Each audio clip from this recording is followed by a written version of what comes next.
देखिए फ्रेंड्स, मैं ये जीन्स के ऊपर लॉन्ग टॉप बना रही थी। बाय चांस की बात है, इसके जो शोल्डर हैं मेरे से दोनों इक्वल कट गए।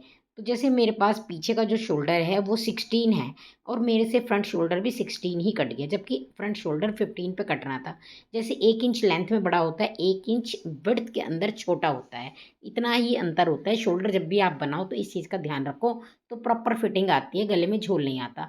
तो अब अगर बड़ा था तो मैं छोटा काट सकती थी, लेकिन उसी के अकॉर्डिंग मेरे से नेक भी बन चुका है। तो जब नेक बन गया तो अब मैं शोल्डर को कैसे एडजस्ट करूँगी, तो अब आप इसे देखें। तो यहाँ पे देखिए मैंने आधा इंच यानी 1 इंच के आसपास, आधा इधर का आधा इधर का 1 इंच मैंने शोल्डर पहले ही बाहर निकाल दिया। अब हम क्या करेंगे, जो अब गले के पास से भी हमारा आधा इंच, जैसे यहाँ आधा इंच बढ़ा, गले के पास से भी बढ़ गया। यहाँ पे हम एक पट्टी लगाएँगे, वो मैं आपको दिखाऊँगी। और जो हमारा शोल्डर एक्स्ट्रा है वो अब मैं कटिंग कर दूँगी। तो फ्रंट का कटिंग हो जाएगा, पीछे का तो सही ही है। अब क्या करेंगे हम, यहाँ पे ये देखिए आधा इंच के आसपास हमने एक सीधी लाइन लगाई और जहाँ तक हमारी डार्ट है एक सीधी लाइन यहाँ तक लगा दी।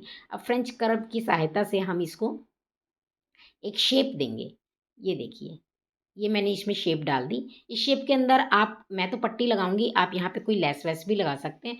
वो तो देखिए आपका क्रिएटिव माइंड है, तो आप कुछ भी इसमें लगा सकते हैं, कुछ भी क्रिएट कर सकते हैं, कोई एम्ब्रॉयडरी कर सकते हैं, कुछ भी आप इसमें लगा सकते हैं।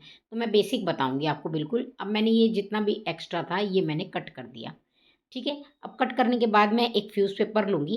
फ्यूज़ पेपर के ऊपर मैं बिल्कुल ऐसे ही मार्किंग कर लूँगी और जो मेरे पास हाफ़ इंच कम था वो मैंने इसको यहाँ बढ़ा लिया और बढ़ाने के बाद अब मैंने इसको उस गले की शेप में कट कर लिया और बीच से भी मैंने कट कर दिया। जो बचा हुआ फैब्रिक था उसके ऊपर मैंने इसे पेस्ट कर दिया और करने के बाद जो इसकी लाइनिंग थी उसको भी मैंने इसके अकॉर्डिंग काट दिया। अब मैं गले की शेप में इसको सिल लूँगी और पलट लूँगी और फिर बाहरी हिस्से पे मैं इंटरलॉक कर दूँगी और जहाँ पे मुझे सिलाई लगानी है वहाँ पर मैं निशान लगाकर बिल्कुल गले की शेप में इसको लगाती चली जाऊँगी। बहुत ही ईज़िली लग जाता है। जब दोनों साइड के हमारे गले अटैच हो जाएँ तो यहाँ पर आने के बाद एक कट लगाएँगे। कट लगाने से ईज़िली गला पलट जाता है। अब यहाँ पे हम ऐसे सिलाई लगा देंगे। यहाँ पे आप कोई लेस भी लगा सकते हैं या कोई मोती वगैरह लगा सकते हैं। बीच के पोर्शन को हमें बंद कर दिया है एक पट्टी लगाकर। अब यहाँ पे ये देखिए जो बीच